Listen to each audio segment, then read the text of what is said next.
What is going on, Grid? Hey, today I've got Cory King from Knoxville, Tennessee with us. Cory, man, I'm excited to have you on. Thanks so much for sharing some time with me today. Dude, thanks so much for having me, Rob. This is really, really cool. I really appreciate the invite. Hey, man, this is going to be a great conversation because we're going to talk. This is going to be part of what I call our income flip series, right? And the income flip series is really targeted towards that real estate agent. It could even be an investor, right, who's a wholesaler. But the concept is to take this earned income that they're creating from wholesaling or being an agent and start moving it into the other side, the passive income side. You know, you can't stay a wholesaler forever, you know, living 30, 60, 90-day money. Like yes, you make good money, but it's hard to build a life and wealth that way. Same thing with being an agent. Same thing with being a rehabber, right? And so the sooner we can help, you know, our fellow real estate entrepreneurs kind of convert over, the better. And so I'm on a mission to help people do that. That's what Grid Talk is all about, right? And one of the cool things is you've started down this journey. And so what I want to do is go back in time. Cool. So that people learn a little bit more about your story, your journey, and then we could talk a little bit more about this concept and what you're doing there, right? So let's go back, man. You're not from Knoxville, Tennessee originally. You're from Florida. Is that right? Yeah, okay. That's correct. From like Melbourne, Florida, like Brevard County, so like East Central Coast. Go to Orlando, middle of the state, go east out to the ocean, and that's Brevard. So how do you go from the ocean and you're like, okay, we're gonna end up in Knoxville, Tennessee? How does that happen, right? So that happened just from when I met my beautiful wife, Amelia. She was finishing up her master's program down there in Melbourne at FIT, Florida Institute of Technology. We met pretty early on in her master's program, so she made it pretty clear right away. I'm only here for school, right? Mm-hmm. I'm not here for the long term, just here for that, and then I'm looking to move back up north. She's from North Carolina originally. And so I'd been in Florida then for 13, 14 years, kind of running a restaurant down there. And so I could stand to have made a change at that point too. So it just gave me a good timeline, right? And said, hey, cool, I've got a year and a half to figure out how am I going to hand off my part of this restaurant business over so that it continues to go, and I can kind of move on to my next chapter. And so, well, let me ask you a question. Were you a part owner in that restaurant then? Yep. Okay. Still am, actually, still retain a little ownership piece of it. Okay. Good for you. What kind of restaurant? So it's called Long Doggers. It's a little small kind of local chain. I joined in as a line cook in 2006 as part of the second restaurant opening. And then over the course of my career, worked my way up to becoming an owner operator. Now there is 6 with, I think, plans for 2 more, although we got to be a little quiet with where those are going to be just yet. Yeah. But yeah, just a really cool journey, I mean, overall. And then so that just led us here, really. Well, you know, what's interesting, but that's a hard business, right? The restaurant business is a hard business, right? And I was in college. I was in that business. I waited tables and was a bartender. And I remember the owner of the business approached me and said, hey, I want you to be a manager, right? And I was like, no. I was like, I see how hard the managers work, and I make more money than them in tips and in tending bars. So I think you only do that if you know that you want to go in and start your own business, and because you got to understand, you know, the ins and outs and the finances behind it and the ordering and the scheduling and all that stuff. Definitely. Although, I mean, I learned a lot, and you do learn a lot in that business. I think if you are in that for any period of time, there's a lot of things that translate, right? 100%. Definitely in real estate, for sure. But I mean, across all businesses. I mean, one of my mentors, kind of one of the original founding members of that company, taught me a really good lesson just in that this is the most powerful tool you have, right? It's the ability to delegate.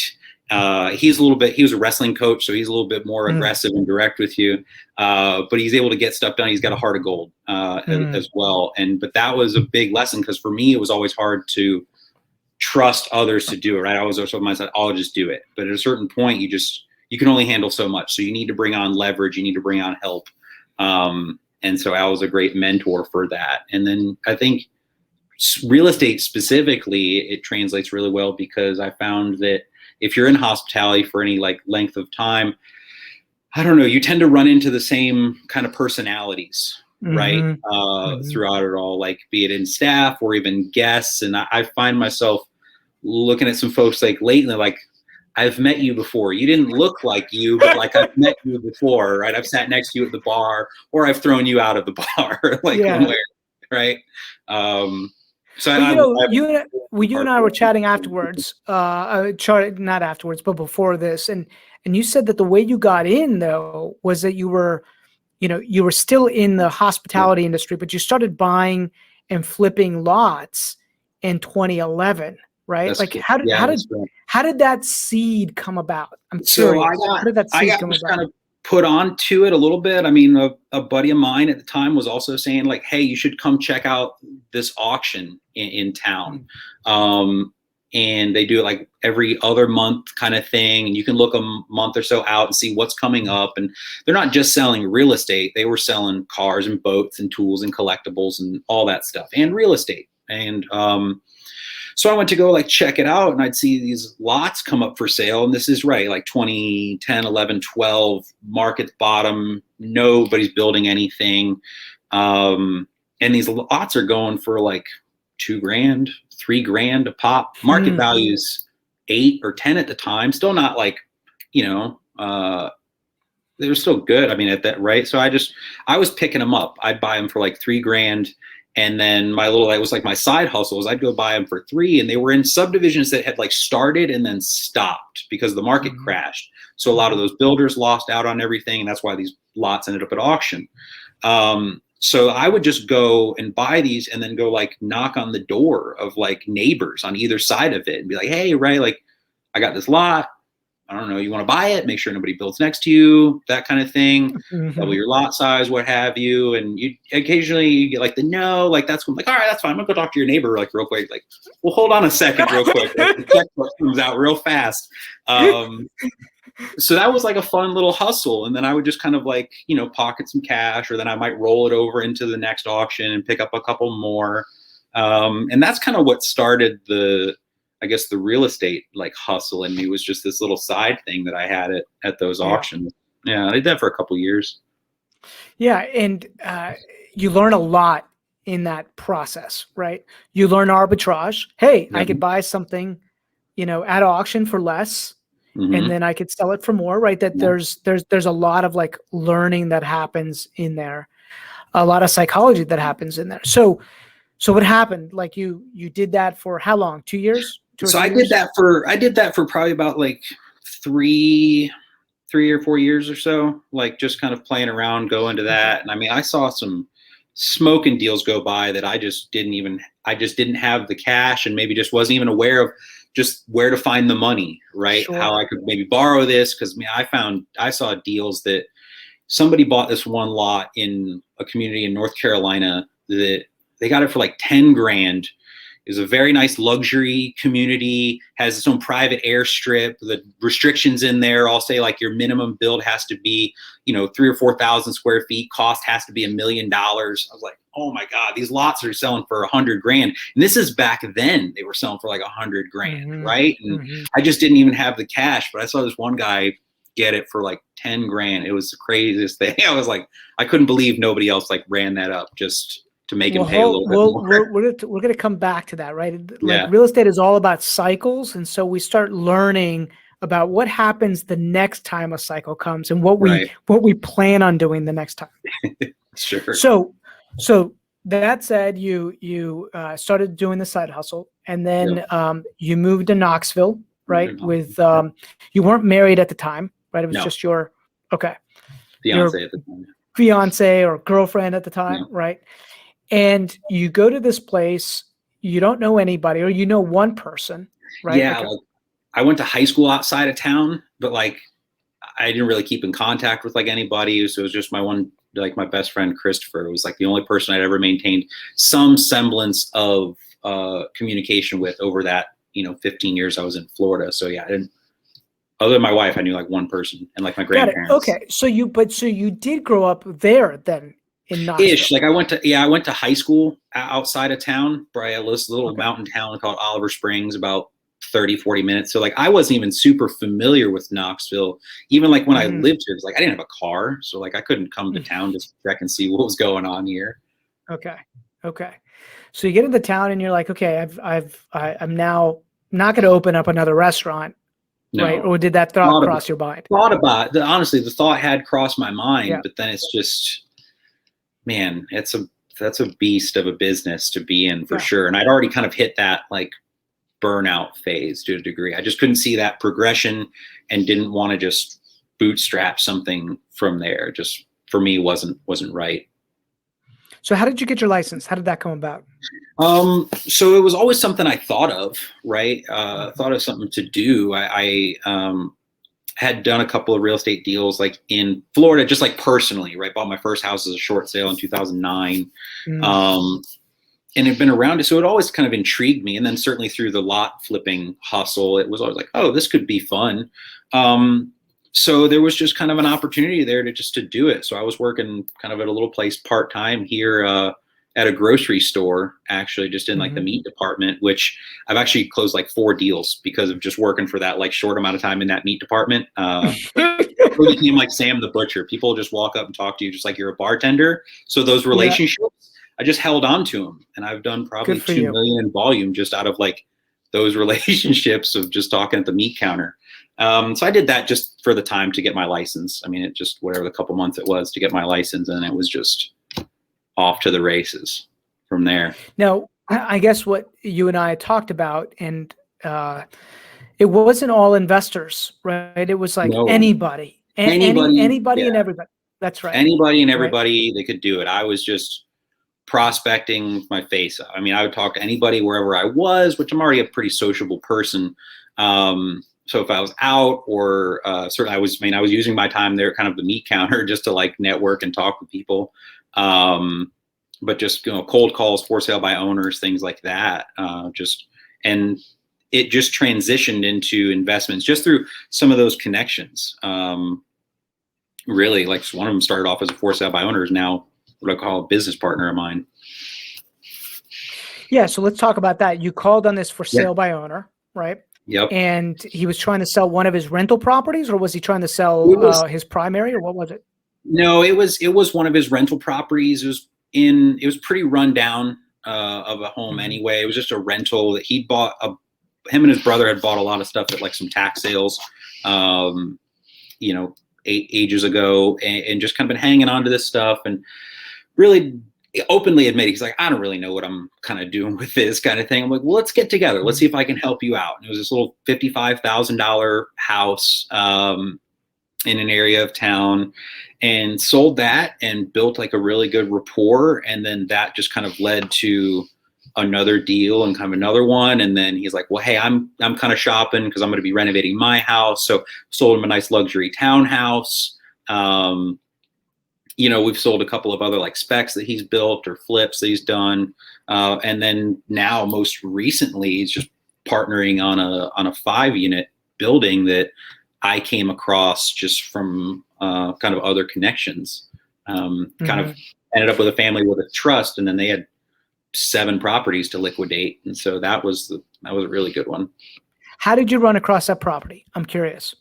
That one, so Well, I how did you run across the family that had the trust that had 7 properties? Great question. So that was set up through a wholesaler. They said this property is going to be open at this day and time, and this wholesaler does not live locally. They're like California or something like that, right? Mhm. So like, this is gonna be open at this time, meet you there, blah blah blah. So I showed up looking for that person. I didn't even know that they didn't live here. And it turns out it was the owners of the place. It was a duplex. And I was like, okay, like I kind of see what's going on here. So I just start chatting with them. And like, yeah, we don't really understand what's going on too. The contract's really gray. Like, we thought you were with them, because they're like, are you with this person? I'm like, I think so.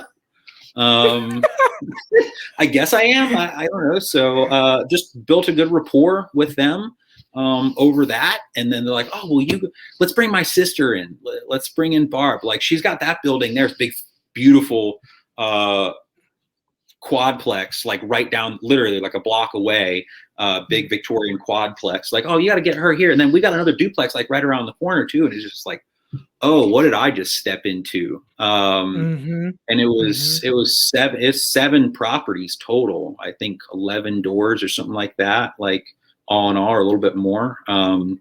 And just through building rapport, right here, let me come by, let me take a look, we'll see what you can get for it. You know, if you want to put these on the market, you just want to kind of let them go. Cause I've got a good investor network. I'm like, if you want to just sell these out, right, like we can do that. And, so that 5 unit was just a part of that trust. And so some of that stuff I sold off, right, to individual investors, but that one was a good one for sure. Cause it was in a historic area. Wasn't subject to historic overlays because it was just on the outside of it. So I don't have to worry about the city coming at us for any kind of renovation work if we were to do it. But it was built in like 82 for the World's Fair when that was going on here in Knoxville. So it was a newer building in an area of town where most of the homes are from 1900 to like 1940. So to get something that was built in the 80s that's going to have modern these building practices, PVC, right, for your plumbing and electrical is going to be fairly up to date. It was nice. So it was a good opportunity then for me to bring to these guys that I've done at that point, had done probably a dozen deals with, and said like, hey, this is a really good one. You know, I would like to kind of get it, but you know, how can we partner in on this thing? Like, would you guys be open to that? And then that was something where they said that yeah, we can do it. So have leveraged kind of some of my commissions from there, but the way it kind of works is like I brought the deal. I did get a commission on that because I double-sided it, right? I brought a buyer to them. So I still got my commission there, which just turned and rolled that over into that deal. So they bought the property. I'm bringing the money to fix it. Hey, Cory, hang on 1 second. Let's back up real fast because I lost you there for 1 second, right? And you said, you mentioned to the investors, hey, I'd like to get it, right? Yep. And then who structured the deal? Did you tell them the terms, right? Or did they tell you? How did that work? Yeah, so that's a good question. So, I mean, we just kind of sat down and looked at it all. What's the total number that's going to cost us to kind of buy this thing? What's the cost to fix it up, and kind of what's our ARV? And then it was a pretty just natural conversation. I mean, we just kind of like worked it out like, hey, right, we just kind of factored up those percentages. What's it going to cost, say, me as the person to fix the units? Like I'm paying for, say, the new flooring and paint and things like that. And then kind of what's going to be that ARV, sort of what's our exit strategy, even though we're going to hold it, but just kind of refinance it. That way everybody gets kind of paid out, and then we've got a steady cash flow. We just kind of looked at the overall numbers. So they put up the acquisition, you put up the renovation, and you probably manage the renovation, that piece of it, and then you're going to burr it out. Yeah, burr it back out. See, that is such a great wealth building strategy. Yeah. And kudos to you for doing it. And what I'm hearing, and I just want to make sure that the lesson sinks in, right? What I'm hearing is, here's a guy that is good at developing relationships with people, right? He's done multiple transactions with people. So he's built up, they know you, they like you, and they trust you, right? Yeah, I call it TLCs, like trustability, likability, and credibility. Got it. You built up great TLC with them, right? And you've done multiple transactions with them. So that relationship is there. And then you see an opportunity, and you just say, hey, I'd love to have a piece of this, and let's figure out something that makes sense. And because you've created TLC with this particular person, they work it out. And what many agents don't understand, or even wholesalers don't understand, is that the person that controls the deal really dictates how it should unfold, right? People often think that it's the money, but it's not the money. It's who has the deal, right? And I don't think enough wholesalers or agents give themselves enough credit, right? They especially in the beginning of your career, you feel like, oh, that's for somebody else. That's for somebody that's got more money than me. Maybe they feel like they don't deserve it, or they don't know enough. But really, as fast as you possibly can, you need to get onto this passive income side. And there's no greater way than to start accumulating assets, especially at your age, right? Just accumulate as much as you can, as fast as you can. You and I were talking beforehand. I said, hey, how much of those lots that you're flipping now, going for? And you're like, at least 4 or 5 times. 4 or 5x. Yeah, Yeah. what they were selling for then. And so the number one regret that I always get from real estate investors is, man, I wish I'd held on to more.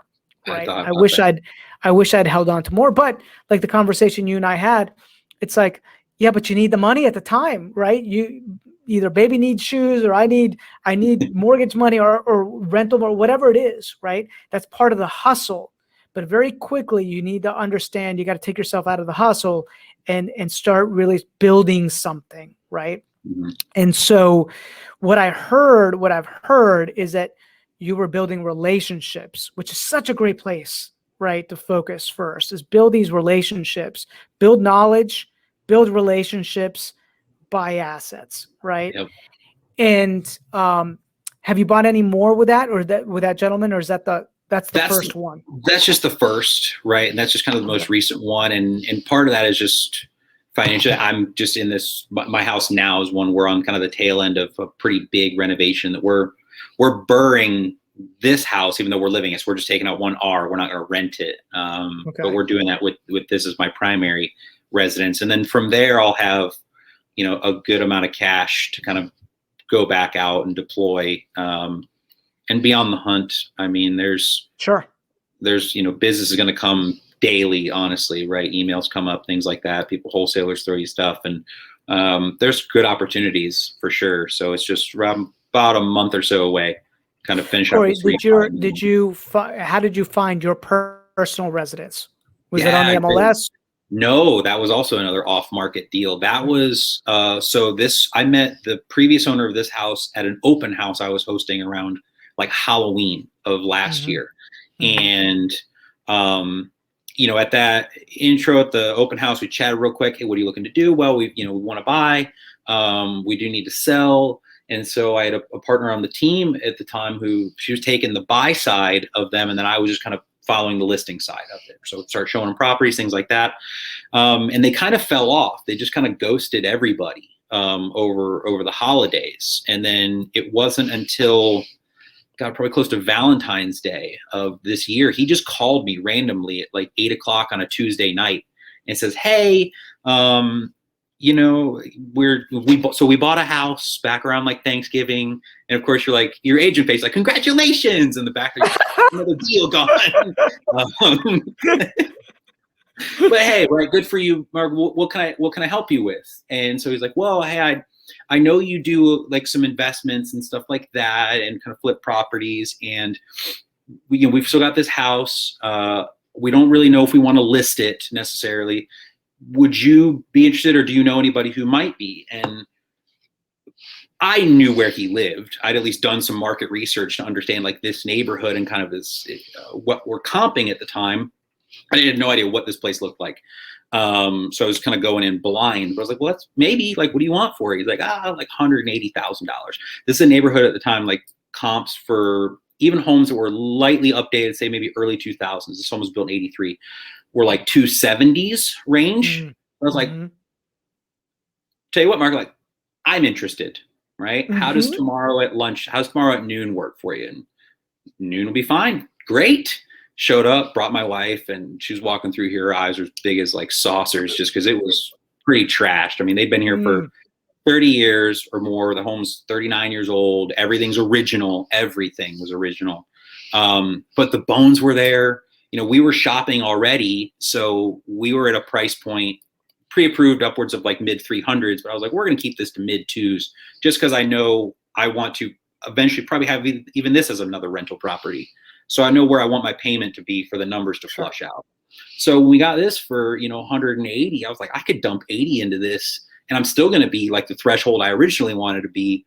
And I'm going to have a home that's going to be worth mid 3s or close to 4. And that's pretty much where I'm at now. We're about probably 85 that's awesome. Into it. Yeah. If as this is finished out, if I wanted to put this on the market, I would expect 380 to 400 and get it pretty darn quickly. That's awesome. Yeah, Yeah. it's interesting because my business partner, he runs our Gainesville location. Um, his first house that he ever purchased was a short sale, right? And Mhm. I was at one point in time, I was the short sale, one of the short sale kings in this area, right? When that was my hustle in 2011, 20, what was it? It was like 2009, 10, 9. 11, 12. I mean, Mhm. I just did a ton of short sales. So I knew what that world was like. And he had one that came up in his neighborhood and he's like, "Hey, can you go on this appointment with me?" And when we sat down and we were just talking to the owners, I just kind of happened to say, I was like, "Matt, maybe you should think about buying this house, right?" And so anyhow, it came to fruition, and that first one has since led to 5 others in the community that he Wow, sure. farms, right? And what happens is opportunity comes across your desk, especially when you go after a very hyper local geographic kind of area. People start getting to know you, and so he's got now 5 in the community, and his net worth has exploded, right? Because you can imagine, right, when you start buying these assets and you buy them right, and you buy them, we buy them. He buys them transparently because he's the neighborhood Yep. expert. But he's like, "Hey, if you put it on the open market, this is what you can expect to get. And Mhm. if you put some money into it, and we'll even lend you the money because we have a renovate now, pay later program, this is what you can expect to get. Or you don't have to do any of that, and I can get you a cash offer, and tell me what you want." And he's been able to assess property that way and build his net build his net worth tremendously, right, from that. Yeah. And so I want everybody to kind of hear that, because it's so tempting many times to just sell the asset as a wholesaler or sell it as an agent and take the cash off the table and then put it in your pocket and then go do it again. But wealth is created by delaying some of that gratification, Yeah. right? And holding it for long term. So you're going to burr it, your existing Yeah. house. You're just not going to rent it, right? You're going No, to take the yeah. money At back least out, not right and you're now. A couple years yeah, maybe, but and you're going to use that maybe to do the same thing you did before, where you can put up the renovation money on a project, right? And yeah. somebody else puts up the acquisition.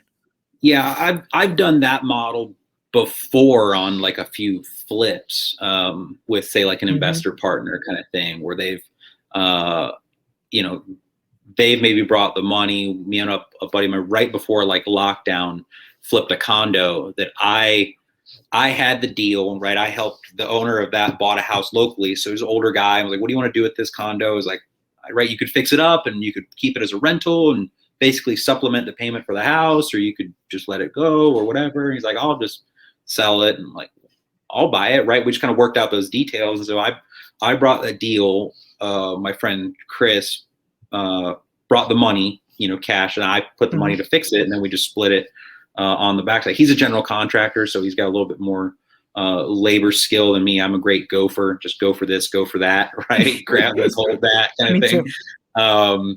I'm great at that. So we worked out a deal there where, yeah, we just kind of split it that way. So that's primarily how I've done it. This was the first kind of like partnership hold. But it's a great relationship with these guys. We've done a lot of business together and are going to look to keep doing more. Corey, So let me ask you this, because I've seen this trend. I've had a number of people approach me about or talk to me about Tennessee, wanting to know more about Knoxville, Tennessee specifically, right? Um, are you seeing people from other parts of the U.S. purchasing? Are you seeing people, out of either Florida or California or Colorado, like some of these states where people are taking their money out and they're buying in your market? Is that happening? absolutely. Certainly we've got, like, Knoxville itself is a great town, and then our little sub market is the Great Smoky Mountains and like Sevierville and Gatlinburg, which is like the most visited national park in the entire United States. I mean, the numbers up there are insane for just the Airbnb short-term rental market. It's pretty ridiculous. But like Knoxville specifically, it's a great college town, so there's usually steady income there. There's 2 major highways running through it, so small manufacturing, things like that. It's pretty attractive. It's still an area in the country where that 1% rule still applies pretty well. Like you can find it. Some people complain like it doesn't exist, but it exists. Especially because I think we've been under rented for so long that we're only just now catching up to other areas around the country. So like our values have been a little bit lower. So we're just kind of catching up. And in fact, my first investor, the guy I've done now probably half a dozen deals with, lives in like San Diego. And I met him just BSing around. I had like a pretty beat up duplex or triplex over in South Knoxville that I put a Facebook ad in just at like 100-mile radius of like Los Angeles. Basically, I was like, let me just put an ad here for like $10. I'm like, nobody here is going to buy this thing, but let me see if I can pick up somebody on the West Coast that'll buy it. And like, he called me and he didn't buy that place, which was fine. Cause we've done half a dozen deals or more like since then, and we did a good 1031 exchange for him on a condo he sold in San Diego. It was about $450,000. And I turned that into, I think probably $1.2 million portfolio here just in Knoxville. He's been here twice. Dude, that's awesome. Yeah. So we do see it for sure. Like, and are you managing the properties too for these investors, or do you have like, okay, good. I have, no, I have a great relationship with a property manager locally. Like I know my role. She does her role. She manages probably about 500 doors right now. And so we've got a great referral relationship as well, because I'll hand off investors to her. This is your go-to person. She's going to get you top rent. She's going to get you great tenants, take care of it all. And at the same time, it comes back, right? Because then she'll get phone calls from investors that are maybe looking for deals or something like that. And she's referred me business. And I've met other investors from around the country just from that kind of relationship. So I definitely know my role, and I try to hand off the property management piece. I'll help work the deal out. I do take great pride in that. I'll say that for for Declan, for instance, where he's been here twice, literally, like in 3 years we've been like kind of working together. He's buying a lot of these houses. I mean, he's buying all of them sight unseen.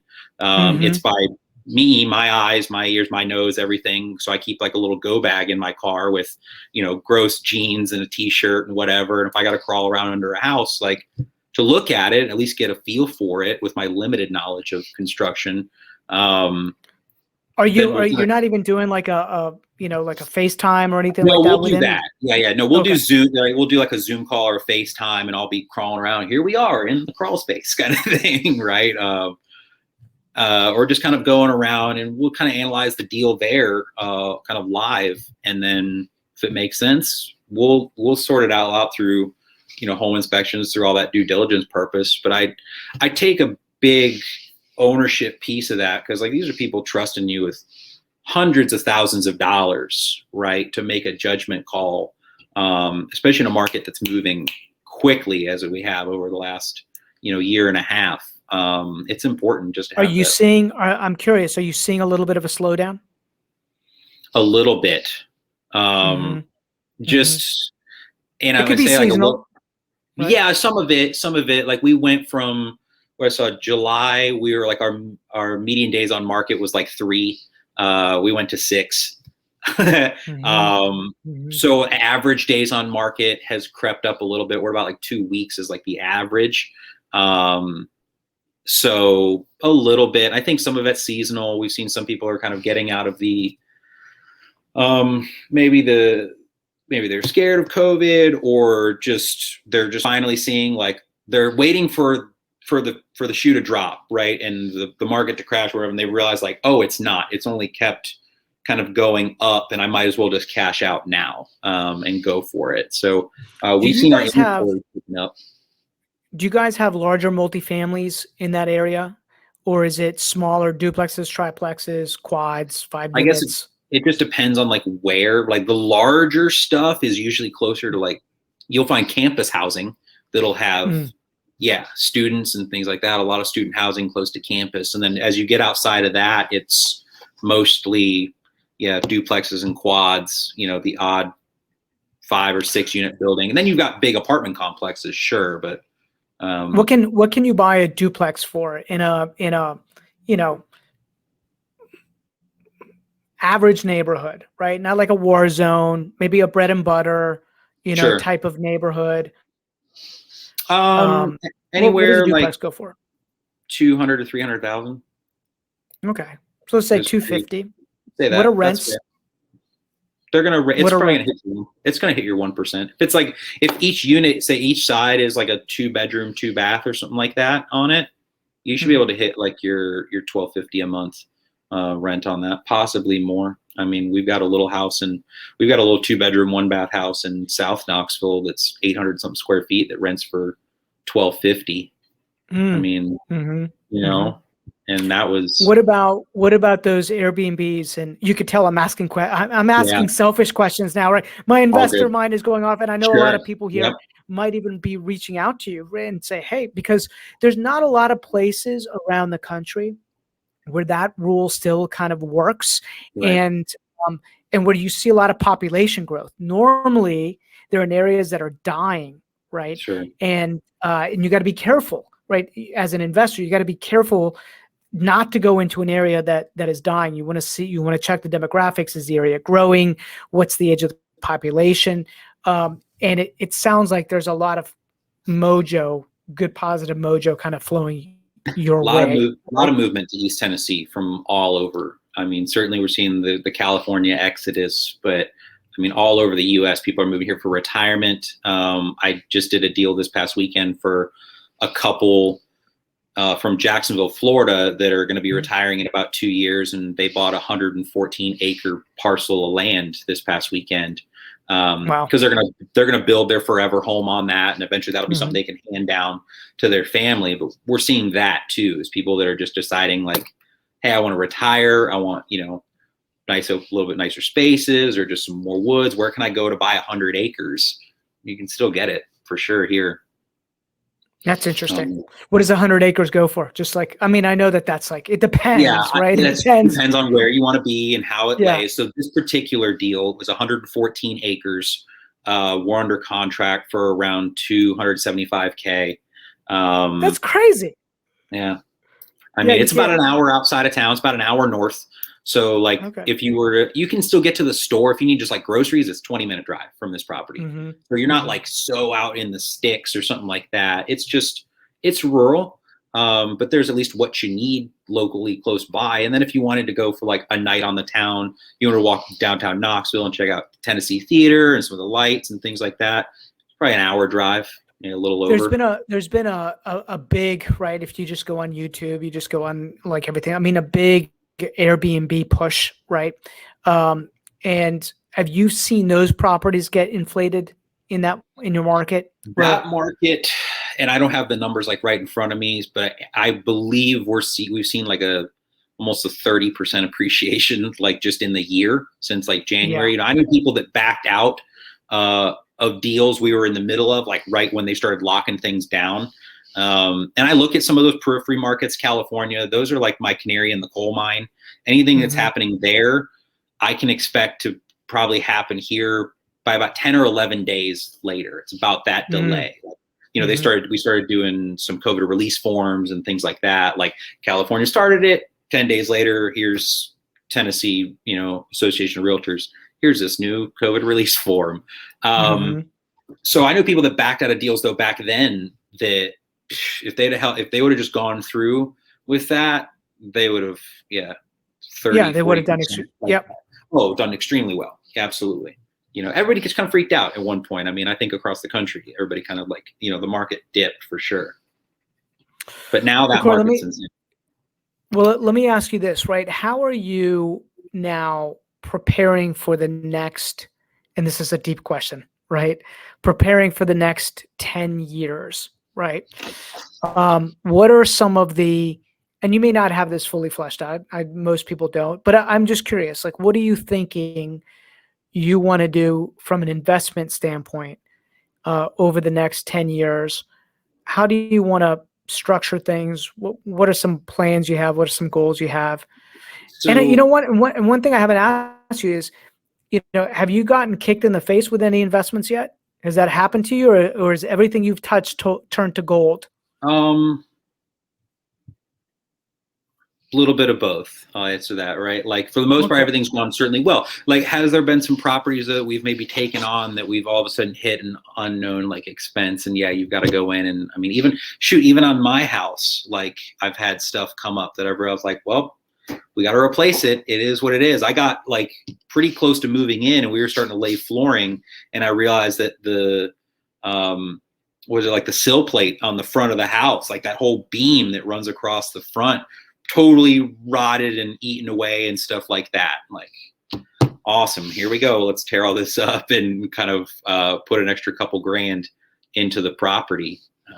So it certainly happens on it all. Yeah, but you haven't had the short sell anything or default on or anything or lose No, like yeah. thankfully, like nothing like that. I mean, I've had some different, like some newer challenges has just been kind of dipping into the luxury market a little bit more. And that's just, I think just expectations overall that just people in that world sphere operate in is in their day-to-day life. And then also, I guess, especially just the relocation from like other states to here. And they just by default are in our luxury price point. Our luxury price point starts about $700K. So, you got somebody moving from say California or New York and they're selling their property, which might be just a modest home and it's $2 million and they've got a lot of that in cash. They're coming here and they're buying in a luxury price point kind of without even realizing it in that sense. And so, some of the challenges there, just I guess expectations that maybe those people have, having to be a little bit more of an educator in explaining the differences from like state to state, right? Like New York, I believe, has like an attorney on either side, or there is a realtor there, but like an attorney is there to vet a lot of the information and things like that. The realtor is almost just kind of the show pony salesperson on it all. And so I've run into that with folks out of say like Boston area or New York, and they're like, well, who's the attorney, or who's your attorney, or who's this? And I'm like, what are you talking about? Like, there's an attorney at the title company. I mean, like, other than that, it's me and my team or whatever that's kind of having to vet a lot of this info for you and make sure that like all the numbers make sense, that just to work through all the due diligence. You get those New Yorkers, those guys from Boston steamrolling you, right? They're like, what are you talking about? Yeah, exactly. It's an interesting predicament to be in. Dude, that's cool. Well, but I cut you off. I the 10-year question, right? Sure. What are you thinking about? What are some of the things you're looking to do over the next decade? I am in a mindset of a little bit, kind of a lot of what we talked about here is just like taking a lot of my commissions and trying to roll that over into investment properties for the future. I mean, my rule of thumb is I try to live on about 40% of that like income. Meaning that like, say there's going to be out of a commission check, there's going to be, 20-30% that's going away for taxes. And then, so that's leaving me about like 70% of that original number. I'm trying to still live on like 40% of that, because the extra 30 I'm trying to deploy either for like savings for like long-term, parking it into some things like overfunded, whole life insurance, or just acquiring.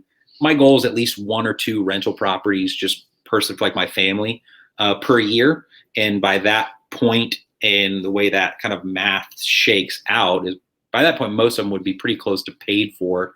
And I'd have a pretty good passive income stream, or at least they would be, they'll all be pretty super well protected against any type of market. Like, yeah, cycle. You broke up a little bit on me, but let me just see if I heard you right. You said what you want to do, what you've been doing is living off of 40% of the commission. So, so if it's a $10,000 commission, are you saying like you're essentially just $4 grand going to bills, expenses, whatever, like personal life living is what's going there, right? There's going to be tax money that's taken out, and then there's going to be another 20-30% that's left over, and that's going towards longer term savings, like their reserves and savings. I sat in a really good mastermind class with like Bob Kalinsky, who's like a regional Southeast owner of Keller Williams, was just on like a wealth building class. And Bob had a great breakdown of just like, you want like a year's worth of reserves for your personal life, 6 months of reserves for your business, just operating expenses. And once that's done, now you've earned the right to invest. And then that's where your savings comes into play. So if your reserves are good and you and your family, your business are protected, and you're well insured and all those things are covered, then that savings is where I'm at now, is like money goes, that 20-30% goes into savings, and that's saving for the next, say, rental property. Sure. And that's my goal, is like 1 or 2 a year for the next like decade. And that should put me in a pretty good position at that point too. Dude, it's gonna be a great position. Yeah. It'll be a great position. Just that thinking alone many times speeds up that process, right? Just thinking and having the discipline around that speeds up that process. Yep. Awesome. And you guys are going to stay put?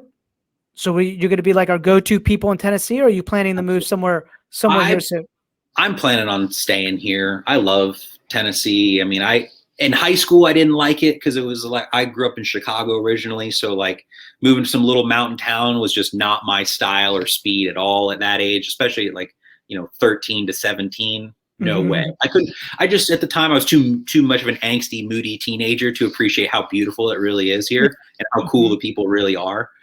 So no, I mean, no plans on leaving here anytime soon. We're gonna be. Although I do know that you have a map behind you of all the places like you want to go and visit and pin and do all that stuff. Yeah, the map's got places where we've lived. I mean, there's like San Francisco, here, right, North Carolina, Florida. This place my wife and I've lived. Spain is on there.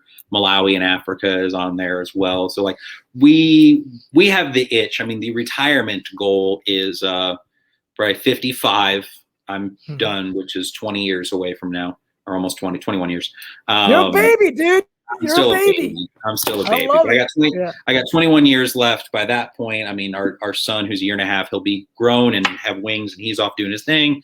We'll probably be at least 1 or 2 more. So ideally, my goal is like the nest is empty, and then we're taking our passive income stream and we're going to go live in Valencia, Spain for a couple years, at least until grandbabies start happening. And then we'll move back to the States. But I want to do the expat thing for at least a good 5 or 6 years, kind of in that retirement. And then we'll move back onto some big acreage spread, and do kind of like what my in-laws have. They're on some beautiful 100-something acres with a beautiful custom home. Like, they're sitting really well. That's awesome. They don't realize how much of a role model I think they are for me, like later in life and stuff like that. I try to thank Pete all the time, right? Of just like, hey man, like, you're doing good. And he's super appreciative. I love my in-laws. They're the best. That's cool. That's cool. Yeah. It's interesting. You bring up a good point. It's, the people that you're surrounded with really dictate kind of like what your future vision looks like. And so I would encourage everybody to get out there and just experience different people. And if you have the ability to be around people, that can open up your mind about what's possible. Yeah. It really shifts and makes life exciting, right? It makes life exciting. And I know that I met an entrepreneur early in my life, and he literally opened up my eyes to what was possible in the world of business. And I just saw the lifestyle. I saw the house. I saw how he treated people in such a cool way, and just the influence that he had. And I was like, I want that. Yeah. I want that. Right. It was very cool. Very cool to see. Yeah.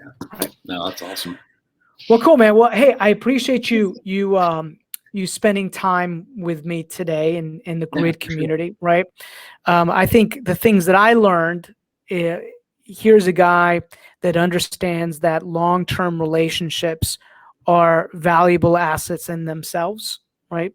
People often look at, like, they just want to go do a deal, and they don't realize that the real value is in the relationships and the people that you meet along the way on the journey. And that those relationships over time compound and create massive dividends in your life, and dividends that you don't even fully understand but they play out. You can look back 20 years later and be like, wow, that was wild. Right. And, I'm